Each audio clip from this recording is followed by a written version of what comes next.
Brittany mentioned snow. Get ready for some winter weather. We are expecting snow in the Willamette Valley overnight.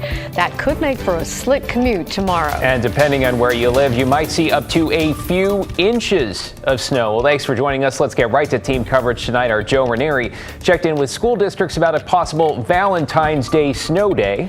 But we start things off with Chief Meteorologist Matt Zaffino. Matt, let's talk about the timing here of when people can expect to see the first flakes. It'll be in the overnight hours, but here's what you're not going to see. You're not going to see snow like this and visibility that low. You're certainly not going to see 19 degrees or 8 inches of snow unless you live up in the Cascades. That's at Timberline. That's live right now. But what you will see are snowflakes in the air, and temperatures which have been dropping all afternoon will continue to do that. We've got readings in the 30s out in Forest Grove, King City, West Lynn's at 39, Happy Valley's at 37. And again, the temperatures have been dropping already this afternoon, and that trend is going to continue. There is a new band of snow and precipitation that's well off the coast right now, but that rolls in late tonight, and that's why we're targeting that after 10 p.m. to midnight and into the early morning hours for when we will see our best chances of snow and our heaviest precipitation. Right now, we've had these bands of showers going through. There's one exiting kind of downtown Portland right now. There's some clearing out there. Another one coming into the Coast Range, all snow in the Coast Range, and then more lined up offshore. But again, we've had some breaks this afternoon. We've got some breaks in the clouds right now. We are under a winter weather advisory, though, until 10 a.m. tomorrow morning. It begins at 10 p.m. tonight because of that accumulating snow that we will see. And it'll impact the early part of the commute. I think by the later part of the commute won't be that big of a deal. But for the valley floor, anywhere between just a dusting to upwards of 2 inches. And it won't be uniform. It's not that everybody will see a dusting or everybody will see 2 inches. Some places will get just a dusting. Other places might see as much as 2 inches. A little bit of elevation will mean a lot more snow. Certainly about an inch above 500 feet and upwards of 3 inches there. And once you get above 1,000 feet, then 6 to 20 inches once you get on the ski slopes up on Mount Hood. So again, it'll vary. This is not the classic Portland snow setup with an east wind and then moisture coming in over the top. This is all onshore flow. Yet the air mass is so cold, we're still going to get some snow all the way down to the valley floor. It's happened before. It's going to happen again. So amounts will vary. Clearing late tomorrow morning. It's going to turn into a really sunny day tomorrow after the morning snow. And then it should dry out enough between the sunshine, temperatures climbing into the 40s tomorrow to prevent widespread icing tomorrow night and into Wednesday morning. So a lot going on, but the biggest part of this will happen during the wee hours of the morning. Guys? All right. Thank you, Matt. Let's bring in Joe Ranieri now in downtown Portland. Joe, Matt just mentioned that their elevation is going to make a huge difference in the overnight hours. School districts and families, I imagine, are going to be watching really closely here.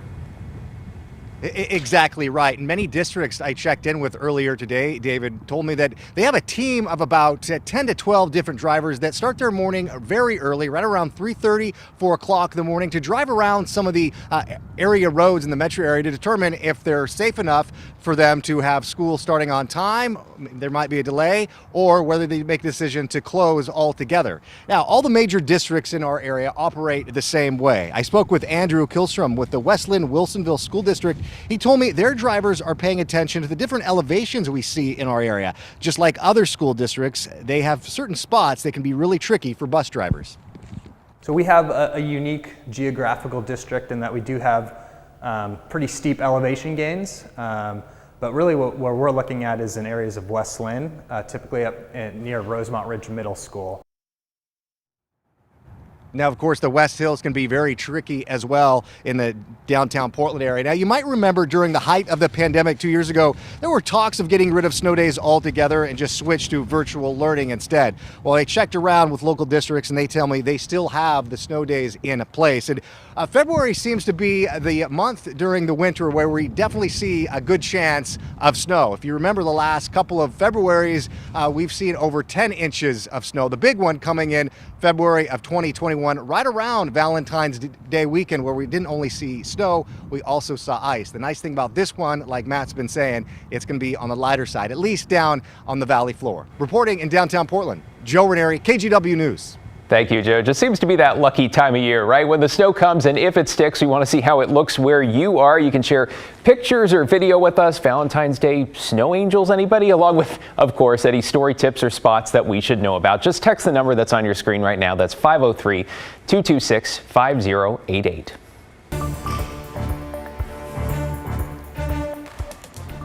I don't like the idea of forcing people to stay somewhere where they don't want to be. The city of Portland is moving forward with the controversial mass encampments for people who are homeless. Back in November, City Council approved the mayor's idea of banning homeless camping and building 6 large-scale sanctioned campsites instead. But the big unanswered question has been where those will be located. Blair Best reports the city appears to be considering locations where homeless camping is already prominent. The site that appears to be under consideration is this parking lot off Southeast Gideon and 13th. It's in an area known as the Clinton Triangle, right in between train tracks and the fire marshal's office.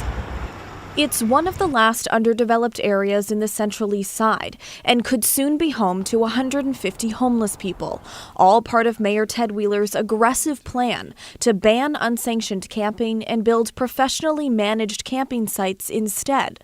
Recent changes to the city budget secured $27 million to build 3 of the 6 sites. Half of what I've been hearing the last few months is true, then we're all done anyway. The city has not confirmed the site locations, but according to the mayor's public calendar, he was scheduled to work on a letter of intent connected to the Clinton Triangle location last month.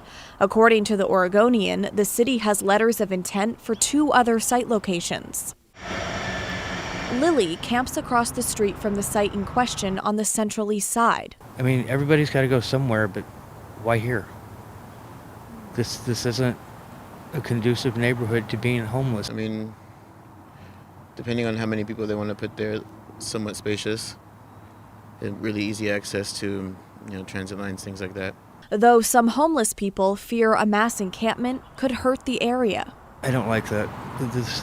We've got too many idiots here already. We walked into 5 different businesses in the area. All of the owners had a lot to say about the homeless crisis and the potential for a designated camping site here. Yet none of them felt comfortable going on camera and talking publicly about it for fear of backlash. None of the nearby business owners knew that their neighborhood was potentially being considered for the project. The mayor's office says they're preparing to meet with neighborhoods where the sites will be located to develop good neighbor agreements. It makes me question why he doesn't focus his efforts somewhere that's, better placed, more useful. We don't need to push people together. I think people should still have the freedom to be where they want to be. So you've been living on the street for a while. What is it that you think you would need in one of these designated camping sites? I mean, I think it starts with somebody who actually cares. Now, there have been reports that other locations are under consideration for these sites, like this parking lot that goes underneath the west side of the Morrison Bridge. Blair Best, KGW News. A serial sex offender who's the first person to get a lifetime TriMet ban is now out of prison. The Department of Corrections confirms that it released Jared Walter on Friday. He is now serving post-prison supervision in Multnomah County. Now, Walter took a plea deal in 2021 when he admitted to taking photos of a woman while she was in a bathroom at a Portland bar. He has a history of sexual assault, especially on public transit, and is banned from riding trains or buses. The head of the Oregon Liquor and Cannabis Commission is out amid a scandal over high-end liquor. Governor Tina Kotek asked for Steve Marks' resignation last week, and today he agreed to step down on Wednesday. The scandal involves executives at the OLCC keeping high-end liquor for themselves. They specifically named Pappy Van Winkle's 23-year-old bourbon, a very rare bourbon which can cost thousands of dollars a bottle. On Friday, Oregon's Attorney General Ellen Rosenblum announced she's looking into ethics violations. Well, let's get to a KGW investigation into broken windows, especially around downtown Portland. And some storefronts have essentially given up with plywood that is beginning to feel permanent after they were hit again and again and again by a staggering spike in vandalism. So what's behind this vandalism and what's going to stop it? Those are just a few of the questions investigative reporter Kylie Boshi has been asking. Kyle? Yeah, and to help put things into perspective, listen to this. Last year, there were more than 12,000 reports of vandalism, including broken windows in Portland.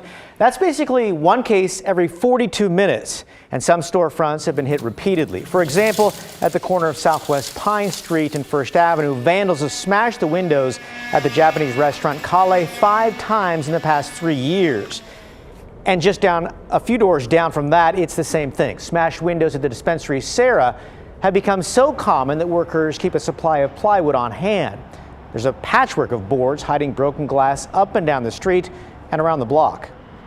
There's a lot of forgiveness, but I feel like that's been running out, especially with this. I mean, people are running out of money replacing the windows. They're running out of patience.